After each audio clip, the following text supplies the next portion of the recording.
അതെ, വീട്ടമ്മമാർക്കും നമ്മുടെ ചേച്ചിമാർക്കും എല്ലാവർക്കും വരുമാനത്തിന് വേണ്ടിയിട്ട് വീടുകളിൽ തന്നെ ചെയ്യാൻ പറ്റുന്ന ഒരു ചെറിയ സംരംഭമാണ്, ചെറുതല്ല വലുതാണ്, പൗൾട്രി ഫാമിംഗ്.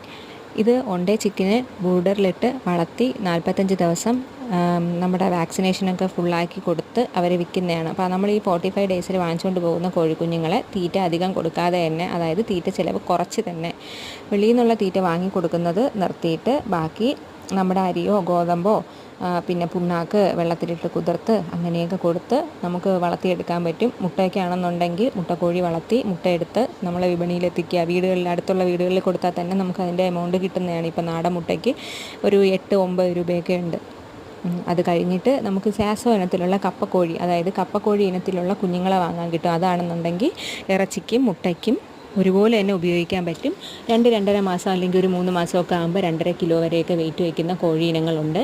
നാടൻ കോഴി വളർത്തുന്നതിനേക്കാളും ബിസിനസ്സിൽ നമുക്ക് കപ്പക്കോഴി വളർത്തുന്നത് തന്നെയാണ് ലാഭം. നാടൻ കോഴി കുഞ്ഞുങ്ങളാകുമ്പോഴത്തേക്കും മുട്ട മാത്രമാണ് കിട്ടുന്നത്. പിന്നെ അത് കഴിഞ്ഞ് അടയാകുമ്പോൾ പിന്നെ 21 ദിവസം അട കഴിഞ്ഞിട്ടേ കിട്ടത്തുള്ളൂ. കിട്ടുന്ന മുട്ടയുടെ എണ്ണവും കുറവായിരിക്കും.